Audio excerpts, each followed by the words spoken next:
Hello everyone, welcome to Nightmare Echo. I know most of you use this video to sleep. Before you drift off, I would like you to comment where you are watching from. Relax and drift off as we start.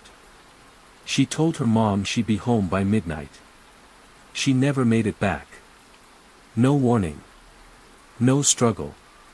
Just, gone. It happens like that more often than you think. 1 minute, someone's laughing with their friends. The next, there's an empty bed. A phone that goes straight to voicemail. A sinking feeling that something isn't right. And then the waiting begins. The calls. The flyers. The lies people start to tell themselves just to get through the day. She probably just needed some space. She'll walk through that door any second now. But deep down, they already know. We all like to believe we'd notice if something was wrong. That there'd be a sign. A noise. A message. Anything. But the truth is, real horror doesn't announce itself. It's quiet. Unassuming. It happens in places we know. To people we love. And by the time we realize what's really going on, it's already too late. Tonight, you'll hear 5 stories. Stories that begin with simple moments, a drive, a phone call, a knock at the door. And end in ways no one ever saw coming. You won't hear screams. You won't see flashing lights. Just quiet unraveling. Piece by piece. These aren't ghost stories. They're worse. Because every single one of them really happened. So get comfortable. Keep your eyes open. And listen closely. Let the rain fall. And let the silence speak for itself. Story 1. She left that night with someone she trusted. They said she was going to a party. She didn't take a change of clothes. She didn't tell anyone she wouldn't be back. There was no dramatic goodbye. No text that raised alarm. Just the usual stuff, teenage plans made without much thought. But by the next morning, something felt off. Her phone wasn't ringing. Her social media, silent. No one had heard from her. Friends gave different versions of what happened. One said she left early. Another wasn't sure she even made it inside.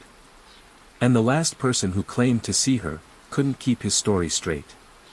Still, the search didn't start right away. It never does. People disappear for 1,000 reasons. They get tired. They need space. They'll show up. That's what they always say. But the hours passed. Then days. And nothing. No one came forward with a clear answer. There were names. Rumors. But nothing solid. The place she was last seen, no cameras. The person she was with, vague, forgetful. And the people who knew her best, just waited. Waited for her to come walking back through the door. Waited for the phone to ring. Waited for someone to say, asterisk, I saw her. She's fine. Asterisk. But that call never came. In the weeks that followed, her photo spread across town. Gas stations, storefronts, telephone poles. That same image, her smiling, unaware of how far it would travel. The search went from hopeful, to quiet. And slowly, the case began to sink under the weight of time. The person she was with insisted he didn't know what happened. He dropped her off somewhere, he said. He couldn't remember exactly where. Or exactly when. That's what he told police. And that's what he kept saying. Over and over. The case didn't go cold all at once. It just stalled. Tips dried up. Witnesses moved on. And for 10 long years, her name stayed buried in missing persons files. But the thing about time is, it doesn't always protect secrets. Eventually, something was found. But it didn't answer the questions. It only brought more of them. She was 17. Old enough to feel grown, but still holding on to the edges of being a kid. That night, she told her sister she was going out. Didn't say much else. She slipped on a hoodie, grabbed her phone, and walked out the door. She got into a car with a man several years older than her. Someone she had spent time with before. Someone who, according to him, was just trying to give her a ride. They stopped at a house. He said there was a party. But the people inside barely remember her being there. Some say she looked tired. Others aren't even sure she ever came inside.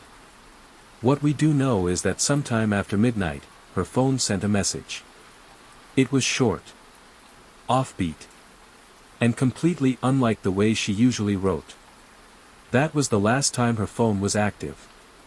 And from that moment on, everything became guesswork. The man she was with, his story changed. First, he said he took her home. Then he said he dropped her off near a park.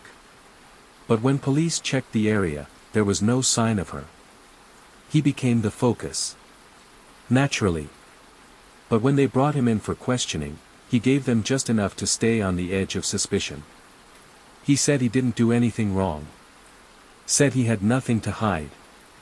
Still, he wouldn't take a polygraph. Not at first. Then later, he agreed. And failed. But failing isn't the same as confessing. And that was the problem. There was no evidence. No phone data. No camera footage. Nothing that could be used to move beyond doubt. Her family begged for answers. They searched wooded areas on their own. Talked to psychics. Held candlelight vigils every year on the same day. Her daughter, only a toddler when Paige disappeared, grew up asking questions no one could answer. She kept pictures of her mother beside her bed. And every year, she made the same birthday wish. Bring her home. But the seasons changed. And the stories faded. Even the media stopped checking in. Until one morning, nearly a decade later, a hunter walked through a patch of woods off a narrow trail in Claremont County, Ohio. He thought he saw an animal bone. It wasn't. The coroner confirmed the remains belonged to Paige Johnson. A jawbone. A few teeth. Fragments of a skull. It wasn't enough. Not for answers. The location was remote. There was no clothing. No personal belongings. No phone. Nothing to explain how she ended up there, or when. And the man who last saw her. He said he was just as shocked as anyone. Said he'd moved on with his life. Started a family of his own. But questions kept following him. Inconsistencies. Half-statements. Moments in interviews where his tone shifted, where the words didn't match his face. When asked again about that night, he paused. He blinked. He said, "I told you everything I know." Asterisk. That's what he said. And then he stopped talking. In 2025, a documentary was released. A quiet one, built from years of case files, interviews, and recordings the public hadn't heard before. It painted a picture. Not of a conspiracy. Not of something impossible. But of choices. Moments that were never explained. And people who may never speak the full truth. Paige was buried 10 years after she disappeared. Her daughter stood at the gravesite, holding a photo. And still, no arrests. No trial. No justice. Just questions that haven't been answered. And a feeling, unshakable to anyone who's followed the case. That someone knows exactly what happened. There's a photograph of her, standing in front of a brick wall, hair tucked behind her ear, half smiling. That image has been shared more times than anyone can count. Printed. Posted. Lit by candles at vigils. It became the symbol of what her family lost. But a photograph only shows what we want to remember. Not what happened after. Not what was taken. Her daughter is older now. She wears the same quiet look in her eyes. The kind that comes from years of hearing stories, instead of memories. There's a house Paige never returned to.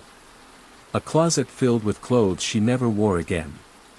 And a room where a child waited for a mother who never walked back through the door.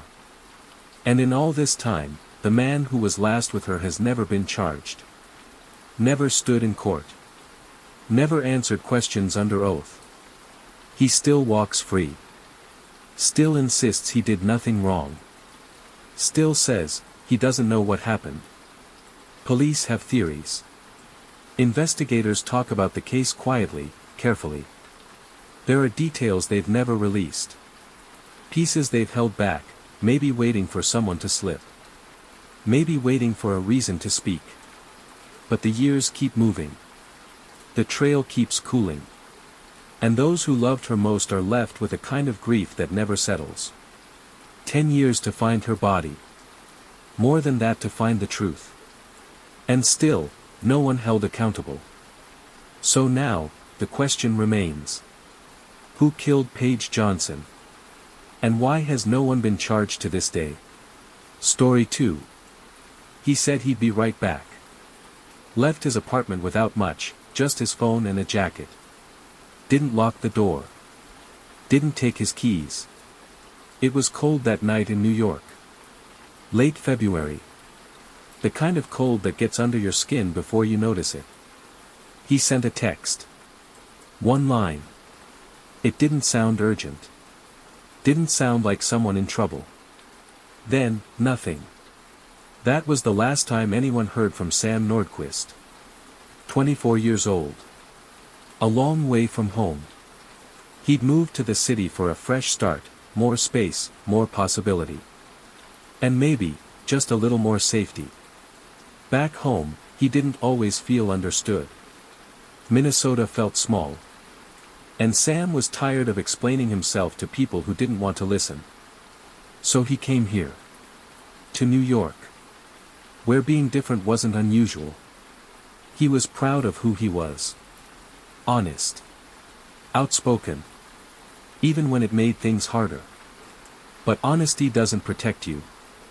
And pride, it can make you a target. The day after he disappeared, a coworker noticed he hadn't clocked in. Tried calling. No answer. Hours passed. Still nothing. His apartment was quiet. His bed untouched. Mail still in the box. There was no sign of anything unusual. Just silence. At first, there was no reason to panic.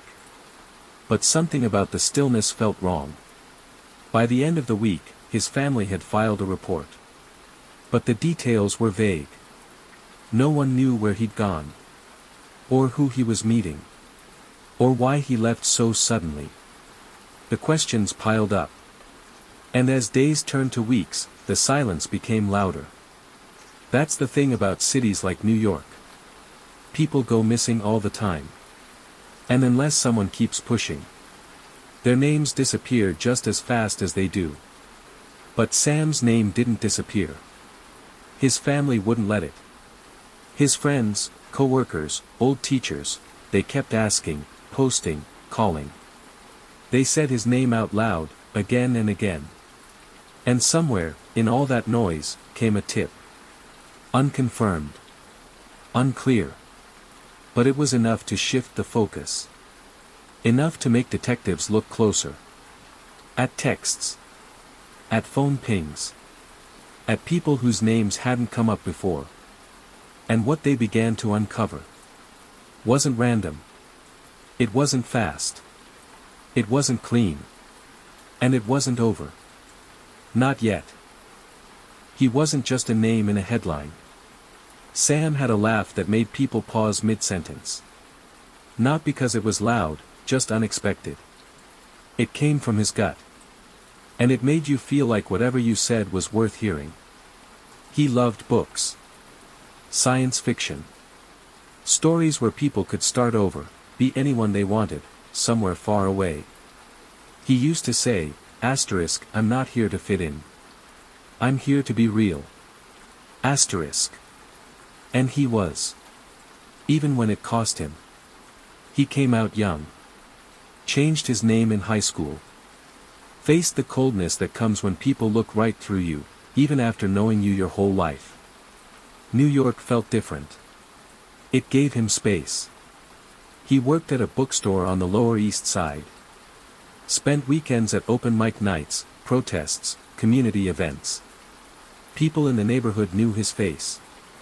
And slowly, so did people online. He wasn't famous.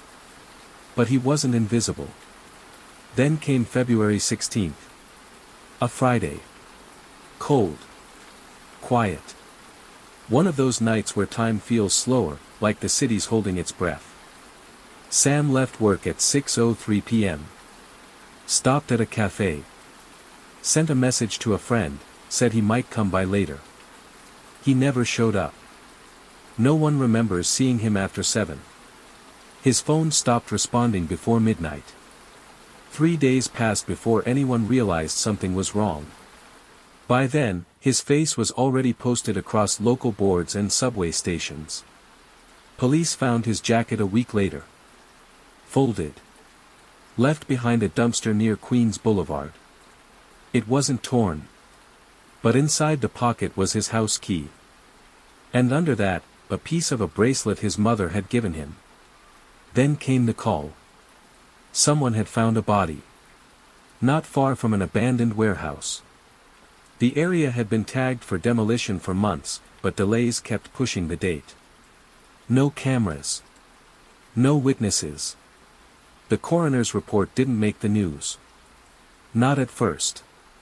Because even seasoned investigators couldn't believe the condition of the body. This wasn't quick. And it wasn't thoughtless. There were bruises in different stages of healing. A cigarette burn across his ribs.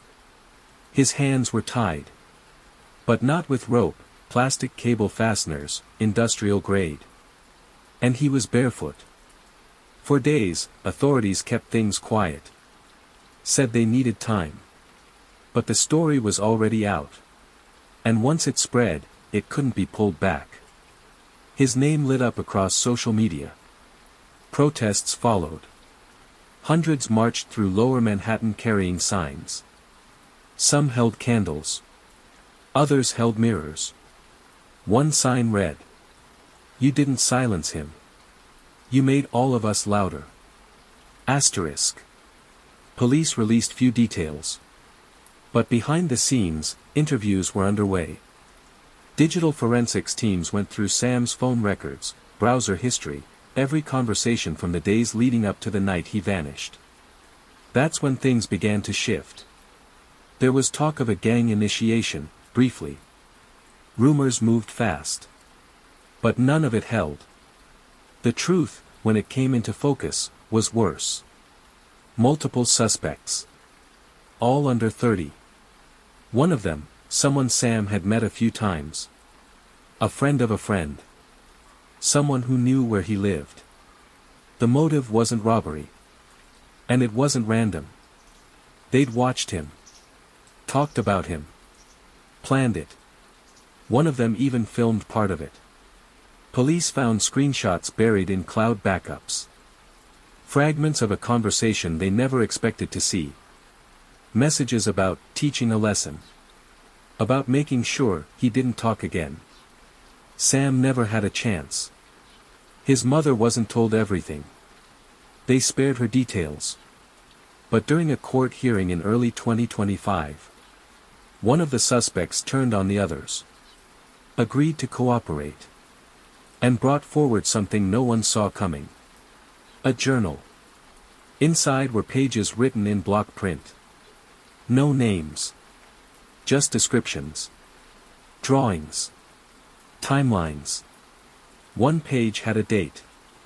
February 11th. 5 days before Sam vanished. What was written there shook even the prosecutors. And none of it had been shared with Sam's family. Not until that day. Not until the courtroom went silent. There are places in the city that still carry his name. A mural, painted on the side of an old community center, blues and reds mixed into his eyes, his smile stretched into color. The artist had never met Sam. But she said she felt like she had. There's a scholarship now. Small. Raised from strangers on the internet who refuse to forget. And every year in February, people show up. Even if they didn't know him. Even if they don't say much. They stand in silence. And remember someone they only met through headlines. Sam's family doesn't talk to reporters anymore. They've done that already. They've said his name out loud in interviews, in courtrooms, in front of crowds that clapped and cried and moved on. But grief doesn't move on. It waits. It drags behind you. It fills the quiet moments when the camera crews leave, when the lawyers stop calling, when the trial stalls, again. Only one suspect is in custody. 2 others are still under investigation. One disappeared before his name was ever made public. And even now, years later, no one has explained why. Why they targeted him. Why they planned it. Why it had to be him. The journal they found in court was never released in full. Only excerpts. Pieces. The ugliest parts were kept sealed, labeled as evidence. And maybe that's for the best. Or maybe that's just another way to keep the truth from being seen. People ask what justice looks like. But sometimes, there is no clean answer. No conviction strong enough. No sentence long enough. No words that undo what's been done. There's just this emptiness. A voice that once filled rooms, gone. And memories that keep echoing in the people who loved him. Some say time helps. But for Sam's mother, his sisters, his closest friends, time is just more space to carry the ache. No one deserves to vanish like that. To be stripped of breath, of dignity, of the chance to live the life they built for themselves. And yet, that's exactly what happened. So now, what remains? A name. A face. A story too hard for most to hear out loud. And a question no one can seem to answer. How do you heal, when the people responsible still walk free? Story 3. South Yarra isn't the kind of place you expect to find blood on the pavement. It's polished. High-rise apartments. Late-night espresso bars. Luxury stores that don't list their prices. But in the early hours of August 22nd, that quiet was broken. Residents on Riverview Place reported what they thought were fireworks. Just after 3 a.m. 3 short bursts. Then nothing. A man was found slumped beside a black SUV. No ID. No phone. Just the key still in his hand, and a single gold ring that identified him faster than any paperwork could have. Muhammad Keshtiar. Known to some as Ali. Known to others by a name you didn't say out loud in certain parts of the city, Afghan Ali. He wasn't a celebrity. He didn't smile for cameras. But everyone knew his name. Or at least, they thought they did. He wasn't just involved. He ran things. He knew who owed what. Who could be trusted. And who had to be watched. But power makes you visible. Even when you're trying to disappear. Especially when the people closest to you start looking for opportunities of their own. No one's sure where it started. Some say a deal went wrong. Others say it was personal. Old debts. Silent grudges. Hands that shook once, now curled into fists behind closed doors. Ali was careful.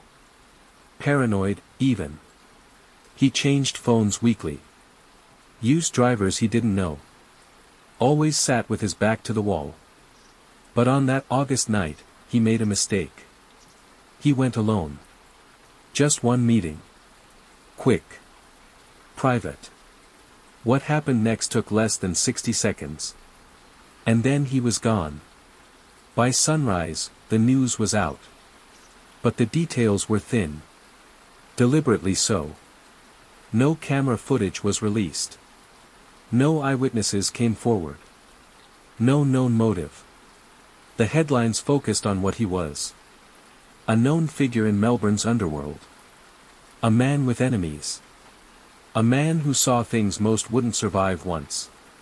But that wasn't the part that kept people talking. It was what was found later. Not on his body, but in the apartment he never returned to. They called him Afghan Ali, but behind the alias was a man whose real name rarely showed up in public records. Muhammad Keshtiar was born in Kabul. He arrived in Melbourne as a teenager, quiet, observant, already fluent in English and street caution. By 20, he was known in Dandenong. By 30, feared in Brunswick. He didn't run with a crew. He built one. And no one ever called it a gang.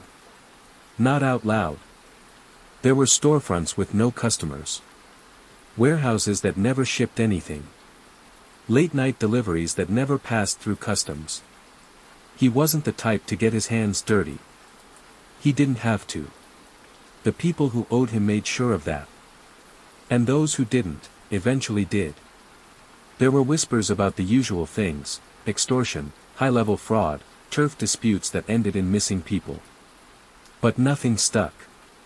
Not until that August morning, when police stood over his body, drenched in silence and shell casings. The car was left running. No cash was missing. Nothing was taken, except time. And whatever secrets he might have still been carrying. Detectives pulled surveillance from surrounding buildings. Most of it was useless. But one camera, barely angled toward the street, captured a silhouette. No face. Just a frame. Wearing dark clothes. Moving fast. Gone in seconds. They searched the vehicle. No fingerprints. No phone. No GPS history. The bullets? Standard issue. Wiped clean. The kind anyone with the right contacts could get their hands on. The case stalled. The task force stayed quiet. And behind closed doors, the theory spread. It wasn't personal. It was calculated. Professional. A hit. Clean. Efficient. Intentional. But nobody stepped forward. And for a long time, it looked like nobody ever would. Then something changed. A former associate of Ali's vanished, one who had once collected money on his behalf. A month later, his body turned up in a shipping container near Port Melbourne. That case is still open. But investigators believed the message was clear. Silence was no longer optional. Still, it would take nearly 2 years for anything to break. And it didn't come from a police operation. It didn't come from a rival gang or an intercepted call. It came from a young woman. A former bartender. Someone no one had remembered. She had been working at a lounge 2 blocks from where the shooting happened. She told investigators she saw someone that night, someone who looked familiar. Someone who used to train at the same gym as her cousin. Someone who used to box. Professionally. Before everything changed. She gave them a name. Just one. Idris Kayali. At first, the name didn't mean much. He had no record. No known ties to organized crime. But once detectives dug deeper, the story began to shift. Kayali had once been a rising star in Victoria's amateur boxing circuit. A championship finalist. Interviews. Medals. Mentions of the Olympics. But something happened around 2021. He stopped showing up. Dropped out. Disappeared from public view. He resurfaced on social media a year later, private accounts, cryptic posts, sudden cash flow. No employment history. No visible income. But his lifestyle suggested otherwise.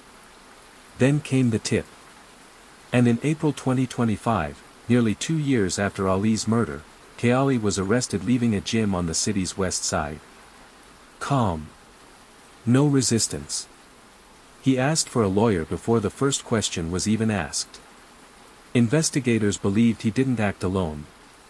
They still do. But the bigger question remains, why him? A young athlete. Once full of potential. Now facing life in prison. Was it loyalty? Revenge? Money? Or was he just the middleman in a much deeper plan? Some believe he was recruited. Others think he volunteered. And a few believe he wasn't supposed to survive the job at all. Because one thing still doesn't add up. Why would a man like Afghan Ali go anywhere without protection, unless he thought the person waiting was someone he trusted? He moved through the city like someone who didn't need to be seen. You wouldn't find many photos of him. You wouldn't hear his name in interviews or courtrooms. But his reach stretched farther than most politicians. Money moved when he said it would. People disappeared when he stopped calling. And neighborhoods whispered his name like it was a warning. Now, the name is quiet. And no one wants to say it out loud anymore. The apartment he once lived in is empty. The SUV was impounded and auctioned off months later. And the men who used to call him boss, well, they either vanished, fled, or made new allegiances. Ali's death didn't end anything. It just shifted the balance. And no one's entirely sure who's holding the weight now. Some claim the murder was ordered from inside prison walls. Others say it was about territory, disputes over shipments, payments, or control. But no one dares to confirm it. Because speaking truth in that world tends to shorten your time in it. The detectives working the case don't speak to media anymore. Court dates keep moving. Witnesses change their stories. And the people closest to Ali, they don't return phone calls.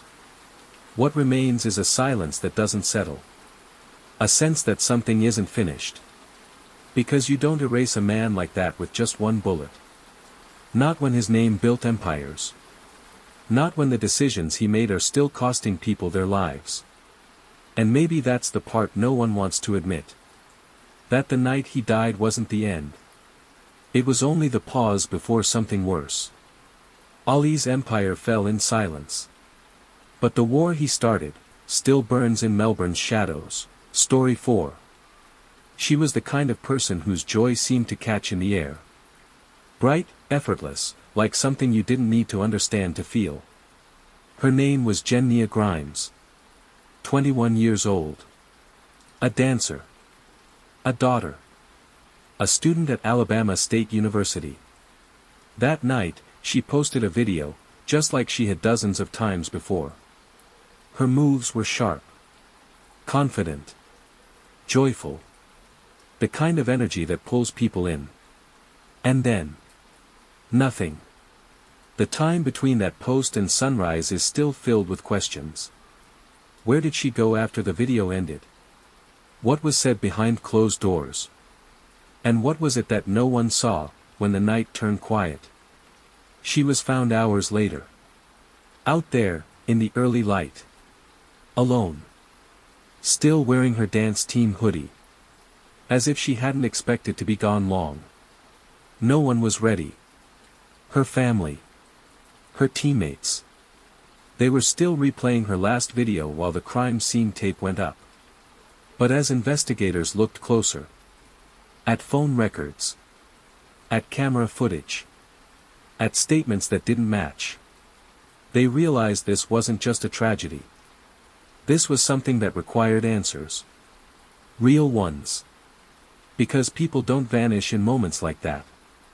They're taken. By someone who was close enough. To be trusted. On campus, everyone knew her as Jenia. She moved through the world with rhythm, on and off the stage. A proud member of the Honey Bees, Alabama State's celebrated dance squad. Every routine lit up the crowd. Every step seemed to carry something more. But off stage, life was quieter. And there were things even her closest friends didn't fully see. She'd been in a relationship with Rogers McLeod Jr. A former football recruit. Charismatic. Present, but distant when it mattered most. There were rumors. Breakups that didn't stick. Late-night arguments behind dorm walls. Still, when she spoke about him, her voice softened.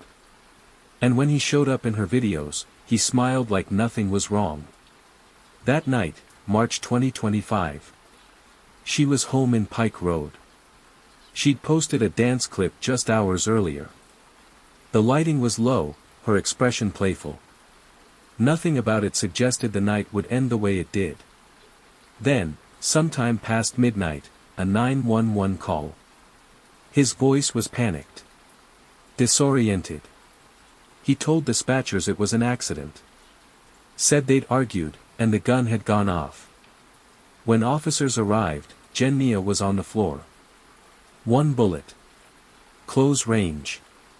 No signs of a break-in. No one else inside. Rogers said he was trying to stop the fight. That the weapon had discharged during the struggle. He sobbed through his first interview. Told detectives she was the only thing that mattered to him. But the forensics. They said something else.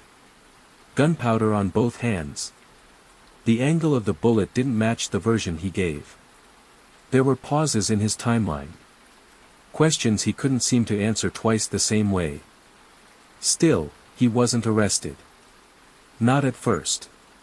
The investigators were cautious. Because there was something about the scene that felt off. Too clean. Too controlled. Then they searched her bedroom.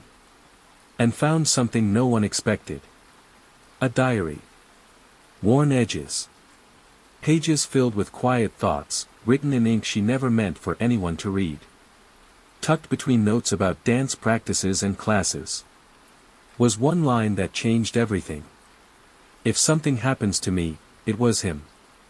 From that moment, the tone of the case shifted. Students flooded the campus green with candles and white flowers. The honeybees released a video, no words, just a silent performance in her honor. And in every movement, you could see the ache. Rogers McLeod Jr. was taken into custody weeks later. His story changed again. This time, he claimed he'd blacked out. Didn't remember pulling the trigger. The courtroom filled with family members on both sides. Some praying, some furious. And still, no one could answer the question that hung over it all.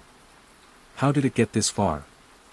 And who, if anyone, saw it coming?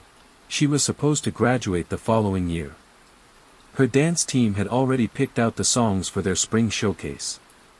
Her little sister still keeps her photos taped to the bedroom mirror.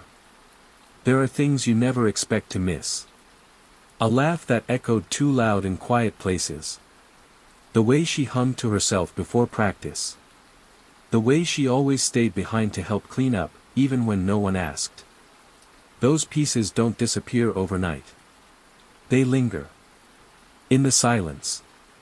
In the stillness of a family kitchen that used to hold laughter. In the space left behind on a stage that feels just a little colder now. People say she loved deeply. Even when she was unsure. Even when she hurt. And sometimes, that love isn't returned the way it deserves to be. She trusted him. She defended him. She forgave more than she should have had to. And in the end, that trust was the very thing used against her. When someone you trust becomes your killer, the betrayal cuts deeper than any bullet. Story 5. The life raft was spotted drifting. Somewhere off the coast of Martha's Vineyard. Inside it, a man. Wrapped in a thin blanket. Face sunburnt. Eyes fixed on the horizon, as if expecting something. Or trying to forget what had already happened. His name was Nathan Carman. 31 years old. A quiet, awkward man with an engineer's mind and a history that raised eyebrows before the rescue ship ever reached him. He told the Coast Guard he'd been fishing with his mother. That the boat just sank. No distress signal. No GPS. No radio transmission. And no sign of Linda Carman, his mother. She was declared lost at sea. Presumed drowned. But something about his story never fit. He said he tried to save her. That they'd been separated by the chaos. That the water swallowed her faster than he could react. But then investigators examined the boat. And found evidence that wasn't easy to explain away. Bolts missing from the hull. Cuts made with precision. A radio removed. GPS disabled. There was no sign of a sudden mechanical failure. No storm. No collision. The boat didn't fall apart. It had been taken apart. Piece by piece. Deliberately. And Nathan, calm, composed, gave answers that only led to more questions. Because this wasn't the first time someone close to him had died. And it wouldn't be the last time he faced accusations. In 2013, his grandfather, John Shakalos, a wealthy real estate developer, had been found shot to death in his bed. No forced entry. No signs of robbery. Nothing stolen. Just one bullet. One life gone. And a trail that, once again, led back to Nathan. But no charges were filed. Not then. He inherited millions. And quietly faded from headlines. Until that boat trip. Until his mother vanished into the Atlantic, and never came back. The rescue gave him another chance to explain himself. But it also brought old suspicions to the surface. The timing. The inheritance. The insurance policies. And somewhere, in the middle of it all, was a question no one could shake. Was it bad luck? Or something far more deliberate? They left the harbor around sunset. Just the two of them, Nathan and his mother, Linda. A fishing trip, he said. A weekend away. No one else knew the exact plan. No one else was invited. Nathan packed the cooler. He checked the engines. He turned off the GPS. What happened next depended entirely on his version of events. He said there was a sound. A sudden impact. That the boat began taking on water faster than he could respond. He said he called out for his mother, searched, waited. That she was there, and then she wasn't. He said he floated for 8 days alone. No food. No water. Just waves. And silence. But the investigation into that trip began to uncover cracks in the story. The damage to the boat wasn't accidental, it was surgical. The trim tabs, components essential for stability, had been removed. No weather alerts. No structural history of failure. The raft had been deployed. The satellite phone was missing. And when investigators traced his past, they found another detail that cast a long shadow. 9 years earlier, his grandfather, John Shakalos, was shot in the head while sleeping in his Connecticut home. No signs of theft. No broken locks. A single bullet. And a gun that was never found. John had been generous. Nathan's college was paid for. He gifted him a car. He left him nearly $500,000 after his death. Nathan was questioned. His alibi faltered. But the case never moved forward. No charges. No trial. And then, Linda vanished. By 2022, prosecutors had seen enough. They charged Nathan Carman with his mother's murder, calling it calculated, methodical. The motive, they claimed, was money. To wipe out the last person standing between him and millions in inheritance. But Nathan's legal team countered with a different argument. Mental health. Isolation. Delusion. That this wasn't a criminal mind, it was a broken one. As court dates loomed, everything was building toward a reckoning. Years of suspicion. Years of silence. And then, it ended. Quietly. In June of 2023, Nathan Carman was found dead in his jail cell. The cause, suicide. No note. No final words. Just a case, stalled. Frozen in uncertainty. But investigators found something. In his cell. Tucked inside a folder, under court documents and legal drafts. A hand-drawn map of the Atlantic. Circled coordinates. Arrows. Tide patterns. And something else. A typed letter, pages long. It wasn't addressed to anyone. No names. No salutation. Just sentences. Disjointed. Cold. Rational. As if written for no audience. Or maybe, for everyone. They'll never understand what I had to do. One line read. Another. I knew she wouldn't forgive me. That's why I did it at sea. They don't call it a confession. They don't call it a manifesto. But whatever it was, it left more questions than answers. Some believe he was a calculating killer. Others say he was a damaged man, unraveling under pressure. And somewhere in the middle is the truth. Still buried. Still unreachable. Like something left at the bottom of the ocean. 2 lives ended. One by gunshot. The other, swallowed by the sea. No courtroom heard the full story. No jury examined the evidence. And no verdict was ever delivered. The man at the center of it all is gone now. Taking with him every truth he never spoke. Every secret he never wrote down. Every thought he never shared. Some believe he planned it from the start. Others think he was unraveling long before the ocean trip. But the facts remain. A grandfather, shot in his sleep. A mother, vanished without a trace. And a son, drifting for days on open water, telling a story only he could control. Investigators tried to piece it together. They followed maps, reports, receipts.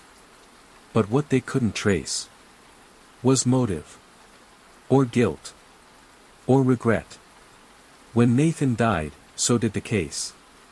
Closed, not because justice was served. But because the only person who could answer the questions is now buried without answers of his own. No confession. No apology. Just silence. And now, 2 families remain suspended in the space between suspicion and certainty. Waiting for justice that may never come. Because some truths don't float to the surface. They sink. And stay there. We don't always know when a moment becomes a memory. Or when a person we love becomes a headline. 5 lives, gone. 5 families, still waiting for peace. 5 stories that refuse to fade, even when the world moves on. Sometimes the scariest part isn't the crime. It's the silence that follows. The questions that never get answered. The faces that never return home. These are the stories we whisper at night.